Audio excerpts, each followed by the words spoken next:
Well, today is the big day for Democrats. The DNC is beginning. No, not the DNC. They might be doing DNCs at the DNC, but no, I'm talking about like the Democratic National Convention, not dilation and curettage, the abortion procedure, which, by the way, they are in fact providing free at the DNC. So that is very exciting news. We begin with the poll recaps right now.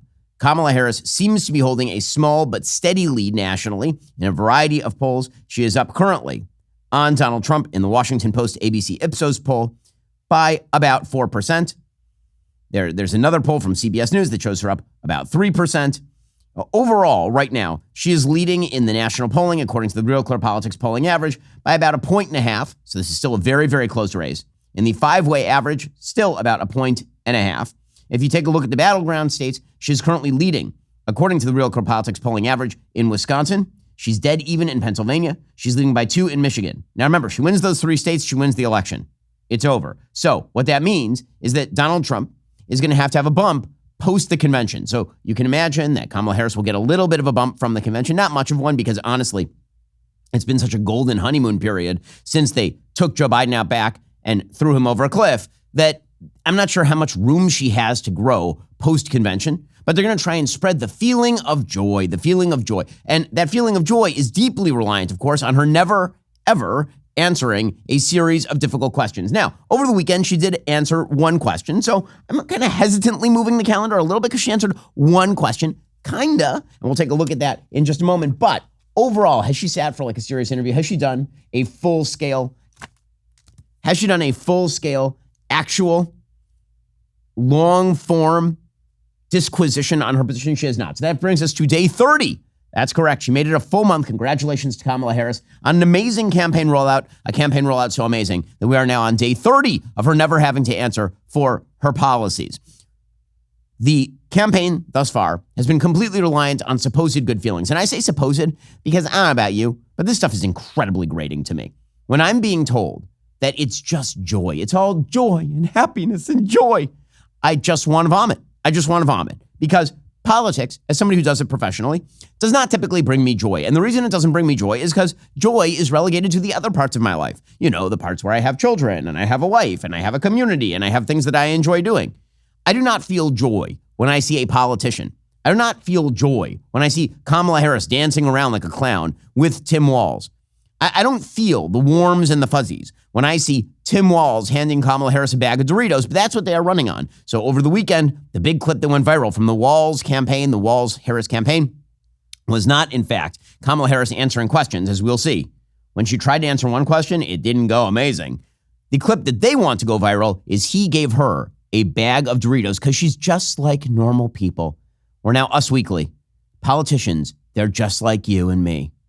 Okay, now, first of all, the chance that Kamala Harris got on that bus and ate those Doritos, 0. But it doesn't matter because they went to a convenience store together because they're just the regular folk.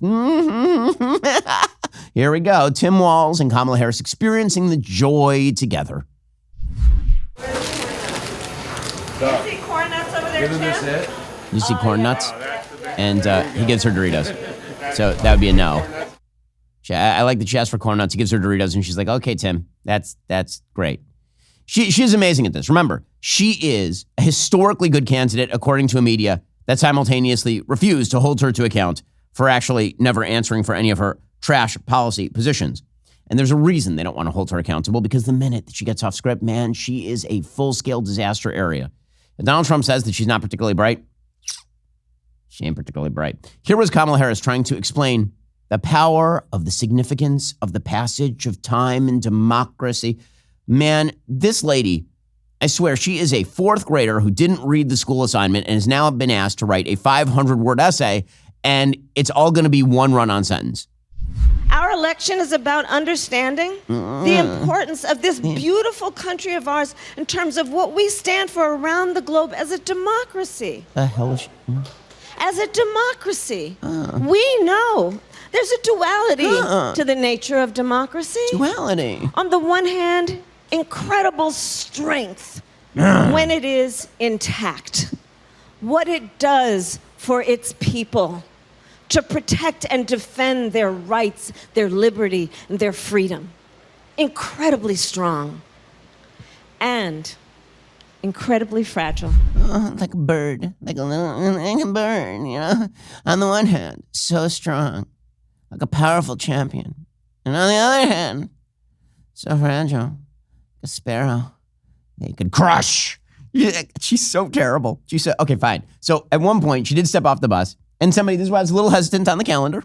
She was asked one question. The one question was, your economic policies make no sense, madam. Do you have any answer? Her answer is that she is going to explain to you the power of essential oils in the form of a pyramid scheme. Here we go. She just says return on investment a lot. Okay, now, if you've ever had somebody knock on your door and try to get you involved in a pyramid scheme or an MLM, Kamala Harris is a political MLM saleswoman. That's what she is. She has no idea what in the F she's talking about, like none at all. So she just says, ROI, like return on investment. Return on investment over and over and over again. Because the more that you say it, the more it becomes real, as every great investor knows. That's what Warren Buffett does. Instead of checking the fundamentals of a company, he brings in a spokesperson. If the spokesperson says return on investment enough times in a row, he just tosses $1 billion at them.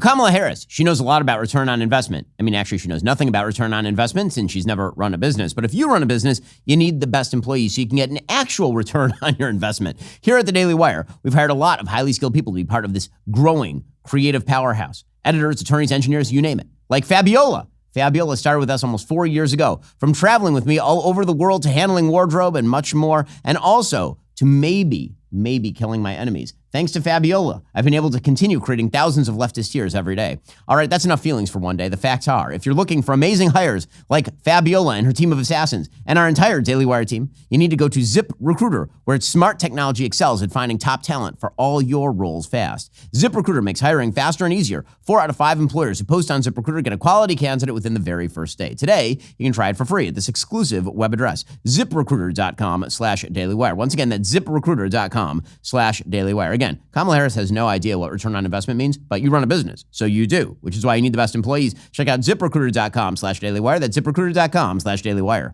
Here is Kamala Harris explaining why we should spend trillions of dollars on her trash economic policies. You unveiled some economic policies last week. Yeah. Can you explain how you're going to pay for those? And can you give us a sense of what other policies you want to unveil going forward? It's an actual Sure, kind well, of real you question. just look at it in terms of what we are talking about, for example, around children and the child tax credit and extending the EITC. It's at $6,000 for the first year of a child's life. The return on that investment in terms of what that will do and what it will pay for will be tremendous. We've seen it when we did it in the first year of our administration. We reduced child poverty by over 50%.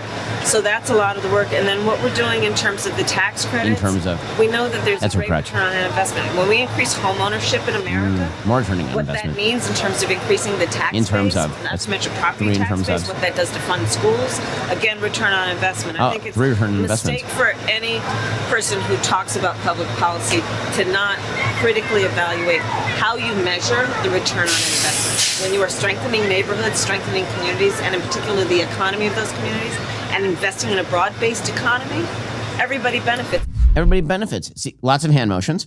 3 in terms of, and 4 returns on investment. Now that's the kind of stuff economic magic is made of. Wow. I feel so much better about the idea of price controls. I feel so much better about the idea of just throwing money at everyone. That won't actually change the interest rates or anything. It'll be fine. Everything will be good. All the inflation rates the same. My goodness. This is why they can never let her off the bus.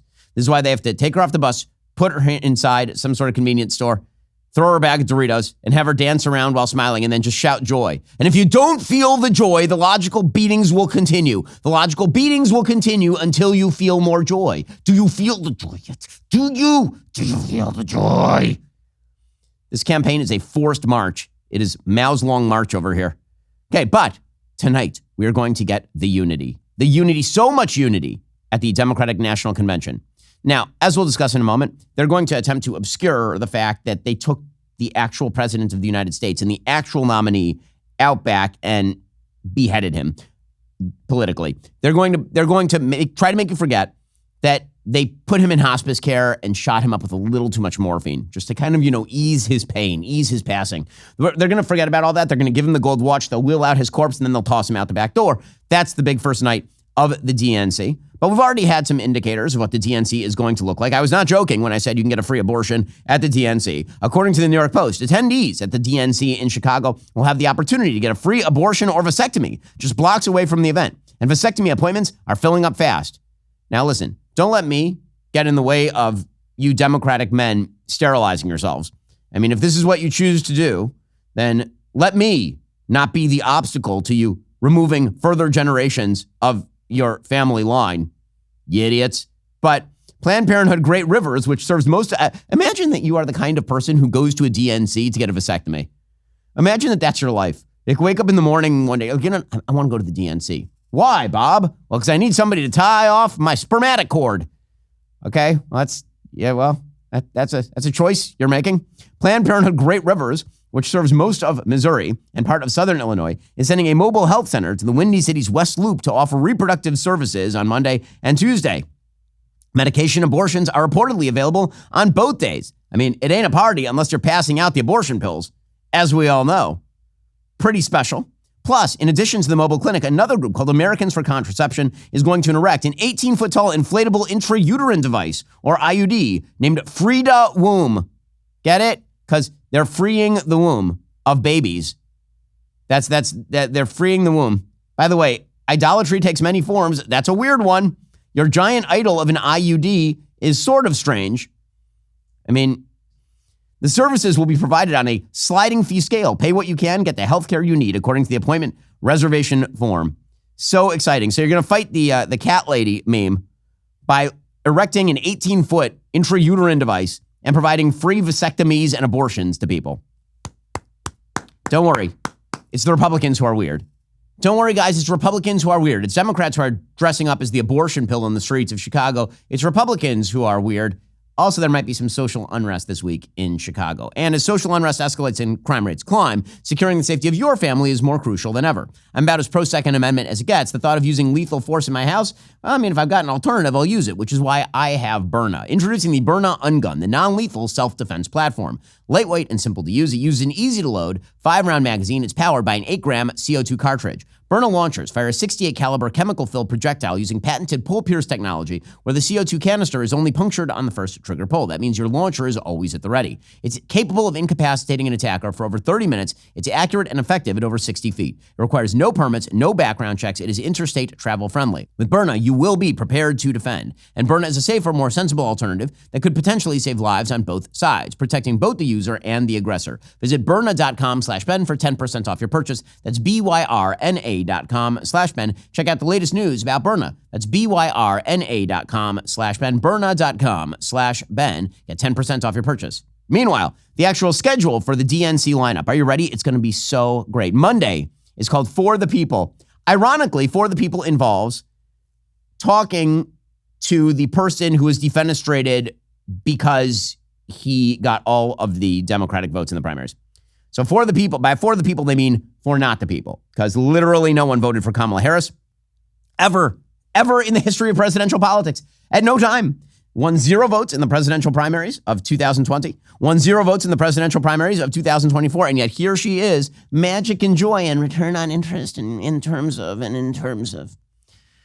So Monday is called For the People. Do you feel it? Do you feel the joy? So Joe Biden and Dr. Jill, the actual president of the United States, will speak, along with former Secretary of State Hillary Clinton. I love that they're just shuttling Hillary to Monday night. They're like, okay, everybody on the stage who we hate and want to go away. Hillary Clinton, come on up. There will also be a welcome from Chicago Mayor Brandon Johnson, who has also locked all of the medicine cabinets at the CVS's locally to make sure that nobody steals all of the medications. Things are going great in Chicago. So that is on Monday. Tuesday is a bold vision for America's future. And this will be bringing up former President Obama. Because when I think forward, I think the president who left office in 2016. Also, apparently, Michelle Obama is going to speak as well, because she is a black woman, and that means that she must speak. And they're also having second gentleman Doug Emhoff speak, but not the nanny. And there will be a welcome from rotund Illinois Governor J.B. Pritzker, who will be lowered into the convention hall by crane. Wednesday is a fight for our freedoms. A fight for our freedoms will be led by vice presidential nominee Tim Walz, who shut down the entire state of Minnesota for COVID and also for fun and rioting. because that's what I think of when I think of freedom. But what they really mean is freedom to shtup. That's what they mean. Preceded by former President Clinton, who very much is into the freedom to shtup. That's like his thing, man. Speaker Emerita Nancy Pelosi and Transportation Secretary Pete Buttigieg will be there too. By the way, you got to feel for the other members of the Biden cabinet. Seriously, you have to feel for them. I mean, their big sin, of course, is not being gay. That's a huge problem. I love that Pete Buttigieg, maybe the most incompetent member of an incredibly incompetent cabinet. They're like, you know what, that guy, he's getting a primetime speech on Wednesday. Why? Well, he does like dudes. I mean, that's a pretty rich resume right there. That dude is very into the dudes. He must speak. You're like, wait, but he's the transportation secretary. Haven't we had like more transportation failures over the course of the last 3.5 years than any time in modern American history? The answer to your question is yes. Wait, didn't that guy go on paternity leave for like 2 months and nobody even noticed because he was so incompetent? The answer to that one is also yes, but does like the dudes. Again, like just imagine that you are Gina Raimondo or something, and you are a member of the Biden cabinet. You're the Secretary of Commerce. And you're like, why don't I get to speak? Well, I mean, Gina, you are straight. So that's going to be a no on that. Thursday is For Our Future. Harris accepts the convention's nomination for president. So boy, is it going to be a cavalcade of stars. So much unity. So much. Other speakers will include Senate Majority Leader Chuck Schumer, who will be pitching his new book, Anti-Semitism, How I Did It, and House Democratic Leader Hakeem Jeffries. Also, I love this. Former President Carter's grandson, Jason Carter, is expected to speak on behalf of his grandfather, who said he hopes to stay alive long enough to vote for Kamala Harris. Great. I mean, you bring up specters of the past like Jimmy Carter. It's going amazing. So the stairs at the delegate entrance will say, history is in your hands. A quote from Biden's Oval Office address, July 24th, which is just after he was thrown off a moving train. As delegates arrive on Monday ahead of the Biden speech, digital signage in the United Center will say, history is in your hands and spread the faith. And by spread the faith, by the way, they do not mean like Christianity or anything biblically related. Spread the faith means 18-foot statues of IUDs. That's what that means. So there's going to be so much unity. Are you excited? And tonight, of course, it leads off with a tribute to the dearly departed Joe Biden. They're going to wheel his body onto stage in its sarcophagus. His mouth will move for a bit, and then he will stumble off the stage, and everyone will treat him as though he is Cincinnatus, who is leaving his leadership position in order to go back to his farm. He is George Washington leaving off his leadership of the Continental Army to go back to Mount Vernon. That is Joe Biden. When in reality, what happened to Joe Biden is that they came up behind him at Ford's Theater and put two in the back of the political head. That's what actually happened to Joe Biden, and everybody knows it, and they're all pretending. So tonight, we're going to get Pretend Night. They give him the honorary gold watch after 50 years of service, and then they shuttle him off somewhere quiet to Shady Lane in order to live out his final remaining years, being presided over by Dr. Jill Biden, who will occasionally take his pulse and bore him to death with stories about community college while he sleeps on a beach in Rehoboth Beach, Delaware. By the way, he's still the president. Just going to point that out. Still the president all the way until January. So while they wheel out this dead person and say we couldn't have him, I mean, look at him, he's dead. That dude is still the president and is still presumably leading the country. It's going to be amazing. Even Maureen Dowd over at the New York Times is like, by the way, they cooed that guy out. Yes, they did. I know we're supposed to stop talking about that, but Kamala Harris is the current nominee because she cooed out the guy in front of her. That is what happened. Now, you may like it. You may think it's smart politics. It is smart politics, by the way. Doesn't mean it's not pretty scurrilous. Turns out it is a little scurrilous to wait until the dude wins the entire nominating process. He had no one run against him. Kamala could run against him. No one ran against him. And then they just took that nomination and picked it up from him after he failed in debate against Donald Trump. And then they handed it directly to her. And then they said that she is such a wonderful and joyous candidate that she didn't even need to run. That's how great she is. She didn't even need to run. That's how good she is. Maureen Dowd says, we head to Chicago on a wave of euphoria, exuberance, exultation, excitement, and even, you might say, ecstasy. She got very into the alliteration right there. It's going to be a glorious coronation, except that everybody's mad at one another. Yeah, this is the dirty secret. Top Democrats are bristling with resentment, even as they are about to try to put on a united front at the United Center in the Windy City. A coterie of powerful Democrats maneuvered behind the scenes to push an incumbent president out of the race. It wasn't exactly a Julius Caesar in Rehoboth Beach, but it was a tectonic shift, and of course, there were going to be serious reverberations. Even though it was the right thing to do, because Joe Biden was not going to be able to campaign, much less serve as president for another 4 years, in a fully vital way, it was a jaw-dropping pooch. She is correct. How could Biden not be hurt that the Democratic convention went from 4 days of sitting Shiva, as James Carville put it, to a joyful romp with Kamala atop the ticket? Democrat after Democrat who had been close to Biden before conspiring to push him out had to confess to cable anchors they had not been able to talk to the president who was sulking in his tent. Party leaders whitewashed the coup by ornately extolling Biden. James Clyburn told CNN Biden had a record no president of the United States could ever match. Pelosi proposed that Biden's face should be carved on Mount Rushmore. Despite the grandiose flattery, Joe, Jill, and Hunter were not fooled or appeased. That is true. That is true. All of the talk about how there is going to be a big kumbaya moment here, I don't know if it's going to go quite that way, but they're going to try and paper it over with a bunch of false joy. So you have Jen Psaki, former press secretary for Joe Biden, and Amy Klobuchar, who likes to throw binders at her staff, suggesting that they are shedding tears of joy over Joe. There will be tears of joy tonight for Joe Biden. I mean, the tears of joy are that he's not your nominee. Because if you're a nominee, you'd be losing right now. And instead, you decided to put up a diverse cipher of whom zero questions will be asked and zero questions will be answered. Because every time she answers a question, she sounds like somebody who stumped her face on a brick when she was 2 years old. Well, the media have no problem being sexually titillated by the Harris-Walz campaign. But, dudes, have you ever heard of Rose Sparks? This dual-action prescription merges the powerhouse ingredients found in generic Viagra and Cialis, sildenafil and tadalafil into one formidable treatment. It's not merely about the ingredients in the medication, it's how you're taking it. That's why Rose Sparks are designed to dissolve under the tongue. That's huge because dissolvable treatment hits your bloodstream much faster than old-school pills. The result? Quicker onset of action, reducing the wait time typically associated with traditional pills. Plus, tadalafil, the active ingredient in Cialis, lasts in the system for up to 36 hours. For treatment that works fast and lasts long, connect to the provider at ro.co/Ben. Find out if Rose Sparks are right for you. That's ro.co/Ben. Again, that's ro.co/Ben. Compounded drugs are permitted to be prescribed under federal law, but are not FDA approved and do not undergo FDA safety, effectiveness, or manufacturing review. Only available if prescribed after an online consultation with a provider. Go check them out right now. That's ro.co/Ben. Find out if Rose Sparks are right for you. ro.co/Ben. Again, that's ro.co/Ben. Anyway, here is Jen Psaki and Amy Klobuchar. You've known him a long time. You've worked closely with him. I wanted to ask you about what do you think the hall is going to be like tomorrow night when he speaks? There is going to be so much love for Joe Biden. So much There's love. going to be tears of joy when he walks into that hall. And what he has done, and I love that a major focus of this is going to be on democracy. He literally saved our democracy in the U.S. He saved our democracy in the U.S., says Amy Klobuchar. Do you mean he saved our democracy by being forced out of the nomination that he won in a Democratic series of elections? Because that's the read. It's not just going to be interior, backstabbing, behind the scenes. By the way, if Kamala Harris loses, Joe Biden is going to have the best time. Like, seriously, that dude is prepping. He would love nothing better than for Kamala Harris to lose. If Kamala Harris loses, Joe Biden is going to be able to say, I told y'all, I told you should have left me in place. And now she lost and you forced me out. So that's on you.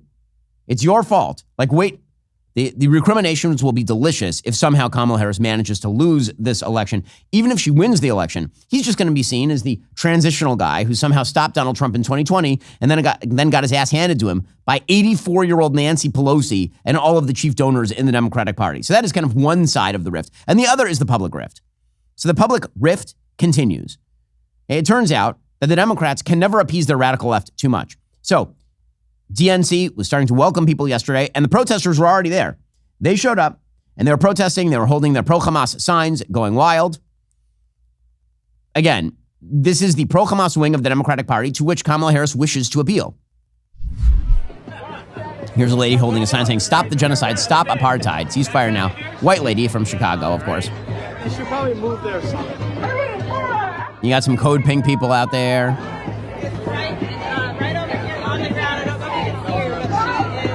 You got some people holding queer as in free Palestine. That's one of my favorites. Queer as in free Palestine. Nothing more fun than chickens for KFC over there. Queers for free Palestine. So they all showed up and they made fools of themselves. And there will be many more of them. There are going to be tens of thousands of people who actually show up ready to protest Kamala Harris. Some of them showed up holding signs that said "Killer Kamala," which should be fun for her to deal with. Meanwhile, she's in the back room negotiating with the pro-Hamas crowd. John Fetterman, by the way, the pro-Israel senator from Pennsylvania, he's not even showing up at the DNC because he's like, I don't know, I got some questions here, gang. And he ain't wrong. According to Breitbart, Vice President Kamala Harris secretly met last week with the radical anti-Semitic mayor of Dearborn, Michigan, in an effort to court Muslim and Arab American voters. The meeting was reported by the Associated Press, buried within an article published on Saturday about the so-called uncommitted group of voters, particularly in Michigan, who are trying to push the Democratic Party into an openly anti-Israel position. The AP reported, quote, top Democrats have spent weeks meeting with uncommitted voters and their allies, including a previously unreported sit-down between VP Harris and the mayor of Dearborn, Michigan. During a campaign trip to Michigan last week, Harris met with Abdullah Hammoud, the 34-year-old mayor of Dearborn, a Detroit suburb that has the largest number of Arab Americans of any city in the United States. They also have pro-Hamas and pro-Hezbollah rallies on the regular. A person familiar with the meeting did not provide specific details, but said the focus was on Harris's potential policy, if elected, on the Israel-Hamas conflict. She has already expressed her possible openness to a full-on arms embargo against Israel, obviously. This also happens to be a person who has spent years basically justifying the murder of Israelis. On October 7th, he tweeted, quote, Israel's decades of illegal military occupation and imprisonment of Gaza make peace impossible and tragic violence inevitable. October 7th was inevitable, according to this person, and Kamala Harris had to go listen to him.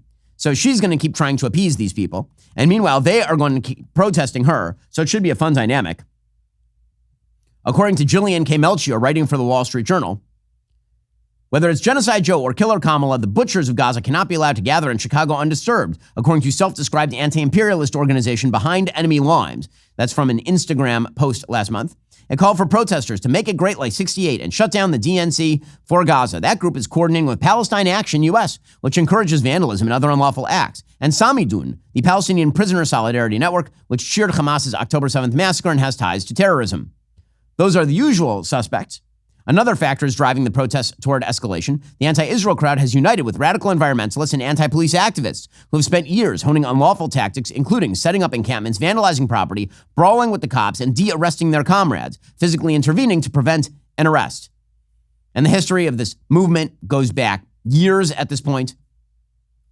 According to Melchior, a member of the Journal's editorial board, the 2020 protests took a toll on the Chicago Police Department, which last month had fewer than 11,600 officers, despite a budget for nearly 13,000.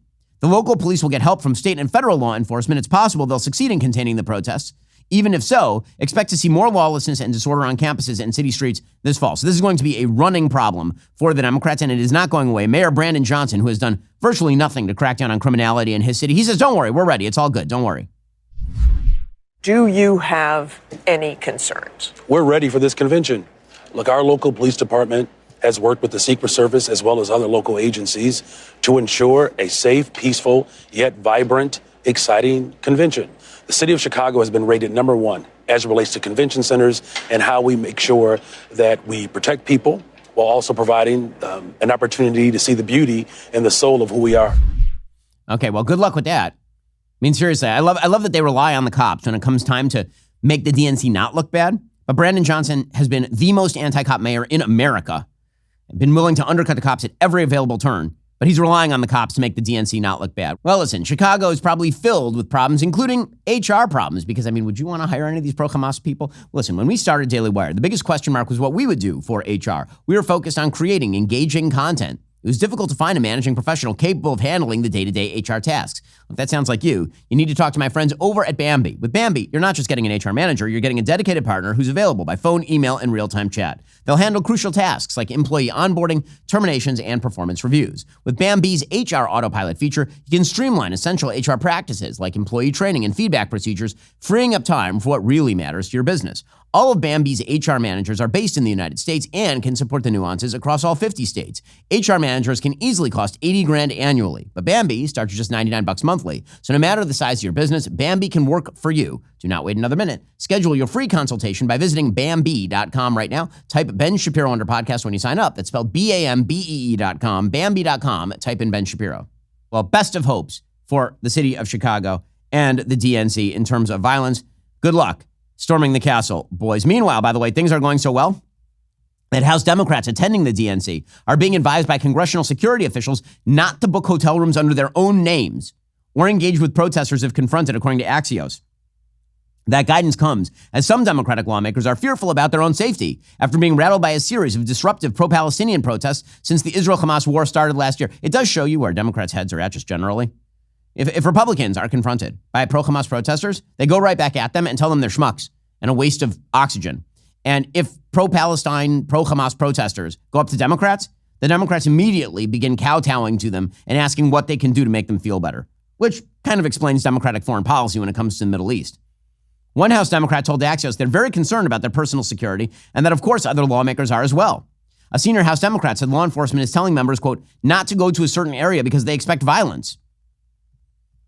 In a guidance sent to congressional staffers and obtained by Axios, the House Sergeant at Arms office wrote, quote, if you are confronted by protesters, try not to engage and report to Capitol Police. So good luck. Hope you have a wonderful convention. You deserve every little bit of this. Meanwhile, again, Kamala right now, this is not a runaway race. Okay, this kind of notion that the race is over already, no, it really, really, really is not. It is currently August 19th.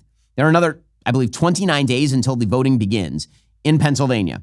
And that's just when the voting begins in Pennsylvania. The election, of course, is not until the beginning of November. Right now, Kamala Harris has the momentum, but this is also her high watermark, because what else could break that would help her at this point? According to Nate Silver's analysis of the polling, right now, she is ahead by about 2.5% nationally. But when it comes to Arizona, she's up by like 1.5. When it comes to Georgia, he is up. When it comes to Michigan, she's up by maybe 3 points.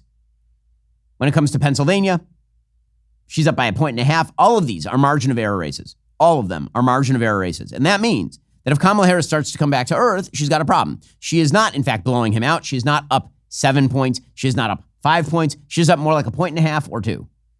Okay, that is not enough to give her breathing room where she should feel as comfortable as she obviously does right now. The New York Times has an entire piece today titled, To Undecided Voters, Harris is Famous but Unknown. They want to learn more. Well, I mean, you know, I have a way for people to learn more about her positions. That'd be if the New York Times covered her positions. It's actually your job. It's what you get paid to do. Terry York Singleton is certain about one thing as she considers the November election. She will not vote for Donald Trump. While she finds Vice President Kamala Harris' sudden entry in the presidential race refreshing, she has not closed the sale. Quote, I need more information from her, said Miss York Singleton, 68. She listed the cost of medication and childcare as well as homelessness as problems she wants to hear Ms. Harris discuss. That's not a true swing voter because this person knows she's not voting for Trump, of course. There are a bunch of people who don't know whether they're going to vote for Trump. And so far, they don't know anything about Kamala Harris's positions, which are indeed trash. And once again, when Kamala Harris gets off script, even sometimes when she's on script, she is a disaster area, and the public have not been treated to that yet. For example, the Trump campaign sort of hilariously put together a mock ad about Kamala Harris, and it was just a speech in which she was explaining price increases under the Biden administration. Here's what it looked like. A loaf of bread costs 50% more today than it did before the pandemic. Ground beef is up almost 50%. And then it went to, this has been an ad for Donald J. Trump. Right, again, Kamala, she's right. Those prices are up. I wonder why they're up. And you can't just paper that crap over with joy.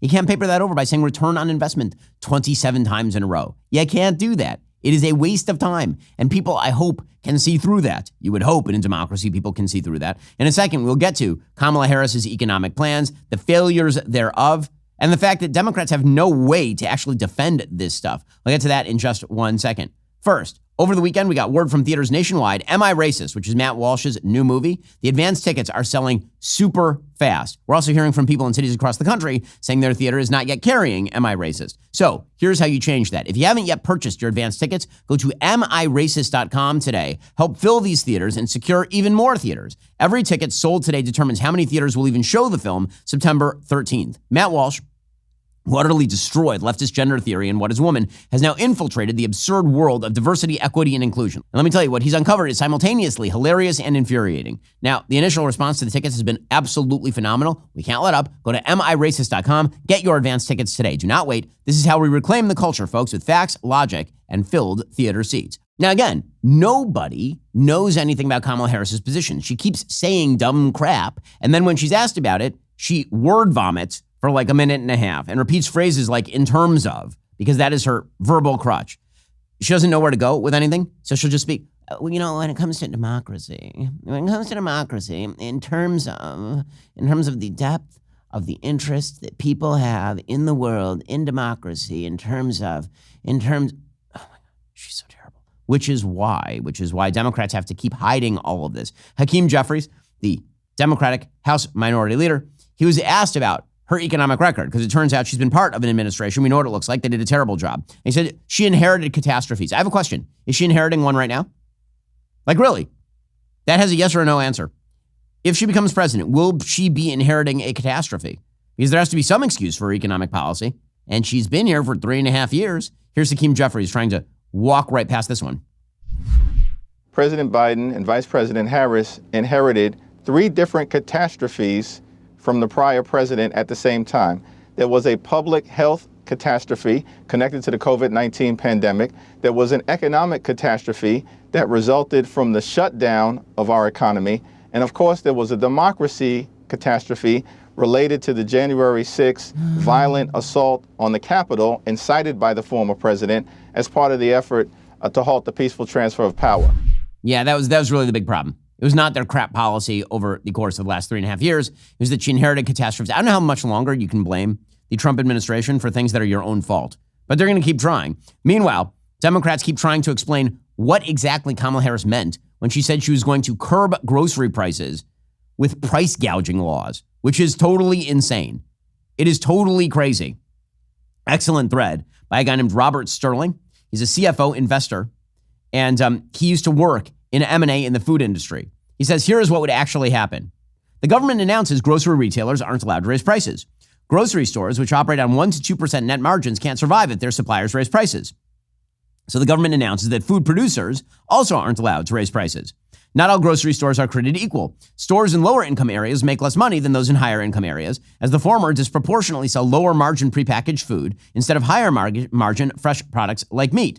Because stores in lower income areas aren't able to cover overhead, grocery chains start to shut them down. Food deserts in rural areas and in low-income urban areas alike become worse. Meanwhile, margins for food producers are also quickly eroding. Their primary costs, ingredients, energy, and labor, aren't fixed. Their shrinking gross profits leave less cash flow available to cover overhead, maintain facilities, reinvest in additional production capacity. Grocery chains, which have finite shelf space, start to repurpose their stores to sell more non-price controlled items, everything from nutrition supplements to kitchenware to apparel, and less price-controlled food products. Your local Kroger or Safeway starts to look and feel more like a Walmart. Food producers stop making products with lower margins. Grocery chains start competing with each other to secure inventory. Since they can't compete by offering stronger prices, because again, producers aren't allowed to raise prices, they compete on things like payment terms. Small grocery chains start to shut down entirely or get sold to larger chains like Kroger. In addition to not being able to cover fixed costs, a major reason for this is they can no longer reliably secure delivery of products because producers are prioritizing sales to larger customers. Smaller food producers start to go out of business. Because these producers have an additional step, their value chains, and because they have lower volumes over which to spread fixed costs, their cost structure is inherently disadvantaged compared to major food producers. When grocery stores aren't able to raise prices, cutting product costs becomes all the more important. Deprioritizing purchases from smaller producers is an easy way to do so. Then the supply chains break down, so lines start to form outside grocery stores every morning. The federal government then announces a program to issue block grants for states to purchase and operate shuttered grocery stores. The USDA seizes closed down production facilities. The government then announces that prices for all key food costs are now fixed to stop profiteers from gouging the now government-operated food industry. Shockingly, the government struggles to operate one of the most complex industries on the planet. The entire food supply chain starts imploding. Communism, mass starvation, the end of America quickly ensue. Hey, wait a second. Because that's a pretty good explanation of exactly how Kamala Harris's policies actually work. But here is Democratic Governor of Kentucky, Andy Beshear, saying that the price gouging plan is basically no different from Teddy Roosevelt's trust busting.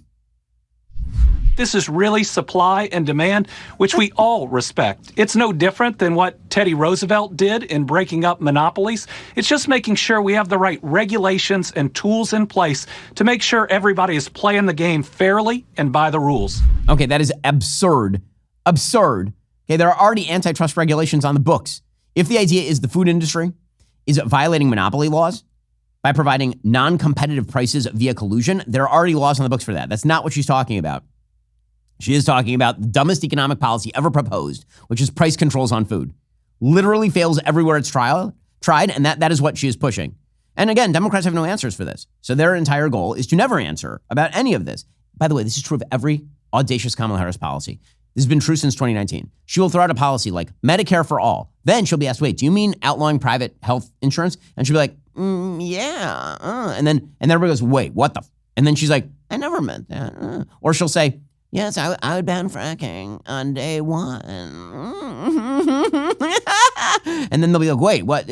Like, ban it? Seriously? And she'll be like, mm-hmm. And then everybody in Pennsylvania goes, wait, hold up. And she goes, I never meant that. This is, I mean, literally her entire career is this. She did this with Joe Biden, too. She said, if Joe Biden had gotten his way, little girls like me, I was that little girl. Mm-hmm. And they're like, well, no, you actually weren't that little girl. It turns out that Joe, are you in favor of forced busing now? Like, what's the actual thing that you're in favor of? And, yes, I'm in favor of forced busing. And then it turns out everyone hates forced busing. And she's like, no, I'm not for forced bus. This is every position she has ever taken on anything. So how do you expect other Democrats to defend her? NBC's Kristen Welker had on Gretchen Whitmer, who is not chosen for vice president and is governor of Michigan, to discuss Kamala Harris's economic plans. It did not go amazing because her economic plans suck. Let's delve into some of the policies the vice president laid out, some of her economic policies this week. Among other things, she's proposing a ban on price gouging. Here is what Obama administration economist Jason Furman had to say. He said, quote, this is not sensible policy. And I think the biggest hope is that it ends up being a lot of rhetoric and not reality. There's no upside here, and there is some downside. He warned effectively that price controls could ultimately stifle economic growth. So do you think that's the best way to bring down prices in Michigan?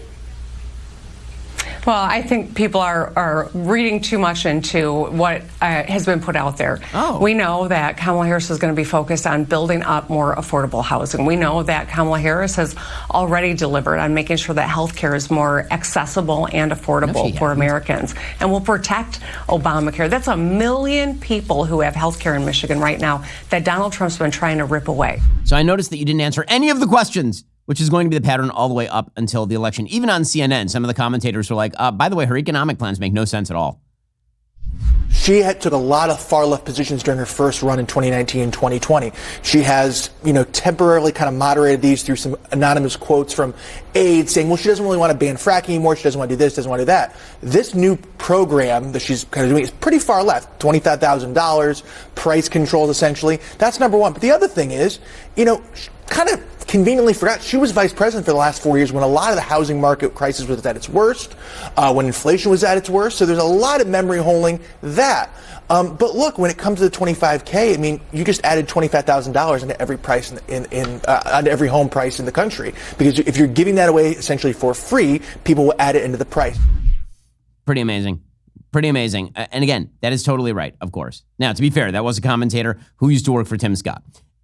But this is not foreign to the Democratic Party. Tim Walz, everybody's favorite Midwestern dad. He's just like you. He's a normal Midwestern dad who got caught doing a DUI 90-something in a 55-mile-per-hour zone and then claimed that he was deaf. He pretended that he had a title they didn't have in the military. He cut out his military service before going to Iraq with his guys. And also, as a high school teacher in the 1990s, apparently, he extolled life under Chinese communism, telling his students it is a system in which, quote, everyone shares and gets free food and housing. He said during a lesson in November 1991, quote, it means that everyone is the same and everyone shares. The doctor and the construction worker make the same. The Chinese government and the place they work provide for housing and about 14 kilograms or 30 pounds of rice per month. They get food and housing. Wow, what a great teacher. He's just like a normal Midwestern communist. So yes, this is an extraordinarily radical ticket. It is a very, very radical ticket indeed, which is what Donald Trump should be focusing on. And to be fair, sometimes he's trying to focus on that. Sometimes he's not. So President Trump, over the weekend, he was going out on the campaign trail. He said, we'll defeat communist Kamala. Now, again, I don't think that this nickname is going to stick either. I'm going to push very hard for Kamala. Kamala. We tried Scamala. Not sure that it's going to completely catch on. It's been a while. I'm going to go Kamala. Because, frankly, I think communist Kamala is too much in terms of people. It's a mouthful. But here is President Trump trying it out. 80 days from now, we are going to defeat a communist known as Kamala Harris. She's a communist. Most radical left person ever to run for office. This is not what this country needs. We've had enough of them. So he's not wrong. I'm not sure that attack line is going to be virile enough. He needs to actually spell out all the problems with her policies. That would involve him not doing comparisons between his looks and her looks, for example. Again, distractibility is not an asset on a campaign trail at this point. This is an incredibly tight election. This election is going to be decided by tens of thousands of votes in a few states. It really is that. So when President Trump does the I'm better looking than Kamala Harris routine, it may be funny, but he needs to stop talking to the people who are in the crowd at the rally and start talking to, the people who are across America.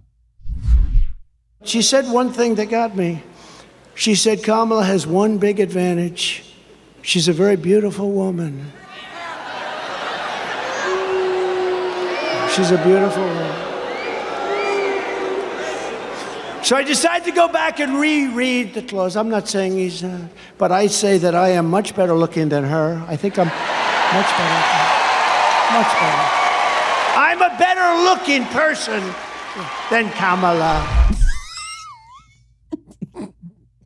Like, dude's hilarious. It's funny. But, like, who's the moderate voter who's like, that is true. He is a better looking person than Kamala Harris. I'm going to vote. Like, eye on the prize, my man. Eye on the prize if you'd like to be the president of the United States, which, again, I would like to not have a communist for president of the United States. So I'm rooting hard for this.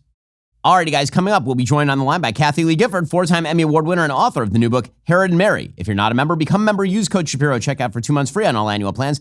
Click that link in the description and join us. Republicans are Nazis. You cannot separate yourselves from the bad white people.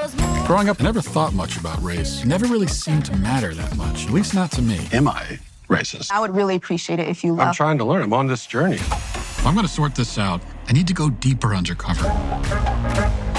They gon' say I'm racist. Joining us now is Matt, certified DEI expert. Here's my certification. And what you're doing is you're stretching out of your whiteness. This is more for you in this field. Is America inherently racist? The word inherent is challenging there. I want to rename the George Washington Monument to the George Floyd Monument. America is racist to its bones. So inherently. Yeah, this country is a piece of white folks, white trash, white supremacy, white woman, white boy. Is there a black person around here? What's a black person right here? Does he not exist? Say I'm racist. Hi, Robin. Hi, what's your name? I'm Matt. Just had to ask who you are because you have to be careful. Never be too careful. They gon' say you racist. Buy your tickets now. In theaters September 13th. Rated PG-13.